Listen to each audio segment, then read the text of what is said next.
ஸ்ரீ குரு ராகவேந்திரா சுவாமி அவருடைய ஜீவ சமாதியில் இன்றைக்கும் நிறைய அற்புதங்கள்லாம் நடந்துக்கிட்டே இருக்குது.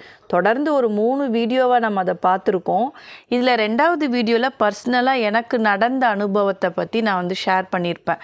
இத்தனை வீடியோ 3 வீடியோவும் தொடர்ந்து பார்க்கலன்னா கூட பர்டிகுலராக அந்த 2வது வீடியோவை பாருங்கள். நான் சின்ன வயசில் ஸ்ரீ ராகவேந்திரா படம் நிறைய முறை பார்த்துருக்கேன்.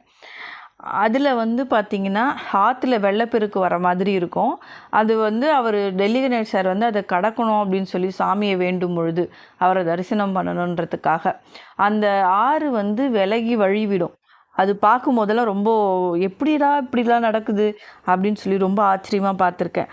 இன்றைக்கி அந்த ஆறு நாம் பார்க்க போகிறோம் அப்படின்ற ரொம்ப சந்தோஷத்தில் போனேன். எனக்கு காலில் கொஞ்சம் வீக்கம் இருந்ததுனால சரி இந்த 400 மீட்ரு இப்போ இங்கேயே வெளியிலே நடந்துட்டால் உள்ளே போய் சுவாமி பார்க்கணும் இல்லையா, அதனால் நம்ம இங்கேருந்து நீ ஆட்டோலேயே வந்துரு அப்படின்னு சொல்லி நான் ஆட்டோவில் கூட்டிகிட்டு போனாங்க. ரொம்ப ஆசையாக போனேன்.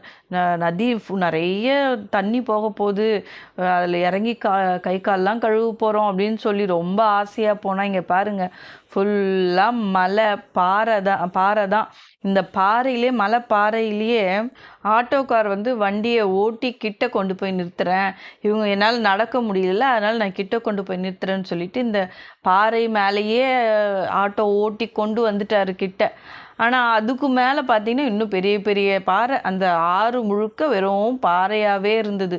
தண்ணியே அங்கங்கே கொஞ்சம் தான் இருந்தது.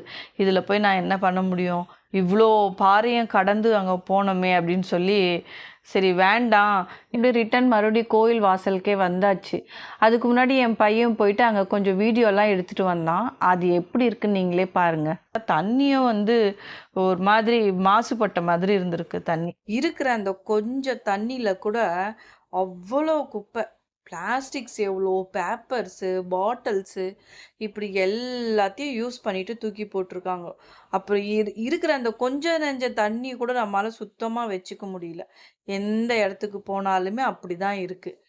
முதல்ல இந்த மாதிரி டூருக்கெல்லாம் நம்ம போனோம் அப்படின்னா ஒரு பொருளை யூஸ் பண்ணோம், ஒரு தண்ணி குடிக்கிறோம் அப்படின்னா கூட அந்த பாட்டில் எடுத்து போய் குப்பை தொட்டியில் போடணும்.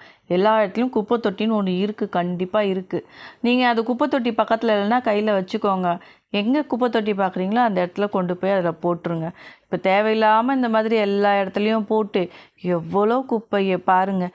கொஞ்சம் தண்ணி தான் இருக்குது, ஆறில் ஏற்கனவே தண்ணி இல்லை, இருக்கிற அந்த தண்ணிலையும் இப்படி போட்டால் எப்படி அந்த ஸ்மெல் வருது இல்லை. ஆசையாக பார்க்க வந்த ஆறை காணுங்க, ஆற்றுல ஃபுல்லாக கல்லாக தான் இருக்குது, பாறையாக தான் இருக்குது. சரி எப்படியோ இதுதான் ஆறுன்ற ஒரு டைமென்ஷன் பார்த்தாச்சு சரி அப்படின்னு சொல்லிட்டு நம்ம இப்போது மாஞ்சால அம்மனை முதல்ல தரிசனம் பண்ணுறோம். ஏன்னா இந்த பாதை உங்களுக்கு மாஞ்சால அம்மன் சன்னதி பக்கமாக தான் போய் சேருது இந்த பாதை. அதனால் நம்ம மெயின் என்ட்ரன்ஸ் போனோம் அப்படின்னா மறுபடியும் 400 மீட்டர் அந்த பக்கமாக சுற்றிக்கிட்டு போகணும். அதனால் சரி இப்படியே போயிடலாம், எப்படி இருந்தாலும் முதல்ல நம்ம மாஞ்சால அம்மனை தான் தரிசனம் பண்ண போகிறோம். அந்த அம்மனை நீங்கள் வந்தீங்கன்னா மந்திராலயத்துக்கு வந்தீங்கன்னா முதல்ல அந்த அம்மனை தரிசனம் பண்ணிவிடுங்க. அது தரிசனம் பண்ணிட்டு அதுக்கப்புறமா நீங்கள் உள்ளே போயிட்டு ஸ்ரீ குரு ராகவேந்திரா சுவாமியோட ஜீவ சமாதி தரிசனம் செய்யலாம். ரொம்ப அற்புதமான தலங்க இது. கண்டிப்பாக இது நோய் நீங்குது. இதுக்கு நானே ஒரு உதாரணம். நீங்கள் அந்த பழைய வீடியோ பார்த்தீங்கன்னா பார்ட் 2 வீடியோ பார்த்தீங்கன்னா உங்களுக்கு நல்லா தெரியும். சரி இப்படியா நாங்கள் கடந்து இங்கே வந்துட்டோம். இந்த துங்கபத்ரா நதியில் நான் ரசித்த ஒரு மிகப்பெரிய விஷயம் இதுதான். இங்கே பாருங்கள் சன்செட் ஆகுது பாருங்கள், அப்படியே கொஞ்சம் கொஞ்சமாக மறையுது. இந்த ஒரு காட்சி தான் இந்த இடத்துல என்னால் ரசிக்க முடிஞ்சுது. ஏன்னா தண்ணி கிடையாதே ஆற்றுல. துங்கபத்ரா நதி இப்போ இப்படி தான் இருக்குது. பஞ்சமுகி ஆஞ்சநேயர் கோவிலில் ஒரு சின்ன கல் மேலே ஒரு பெரிய பாறை இருக்குது. அந்த சின்ன கல் தான் அந்த பாறையே தாங்கிட்டு இருக்கு. அப்புறம் பெட் அண்ட் பில்லோ ராக் இது எல்லாமே இருந்தது. அது எல்லாமே நான் உங்களுக்கு வீடியோவாக ஷூட் பண்ணியிருக்கேன், ஃபோட்டோவாக எடுத்து வச்சுருக்கேன். இது எல்லாமே நம்ம அடுத்த வீடியோவில் தொடர்ந்து பார்க்கலாம். இதுக்கு முன்னாடி ஸ்ரீ ராகவேந்திரரோட அற்புதங்கள் வரலாறு இது எல்லாமே வீடியோவாக கொடுத்துருக்கேன். அதுவும் உங்கள் எல்லாத்தையுமே எண்டு ஸ்க்ரீனில் கொடுத்துட்றேன். ஸ்ரீ ராகவேந்திரருடைய அற்புதங்கள் உங்கள் ஃப்ரெண்ட்ஸ் எல்லாருக்கும் ஷேர் பண்ணிக்கோங்க. ஃபஸ்ட் டைம் நீங்கள் வேதாஸ் வியூ சேனலை பார்க்குறீங்க அப்படின்னா சப்ஸ்கிரைப் பண்ணிக்கோங்க. அடுத்த வீடியோவில் சந்திக்கலாம். நன்றி, வணக்கம்.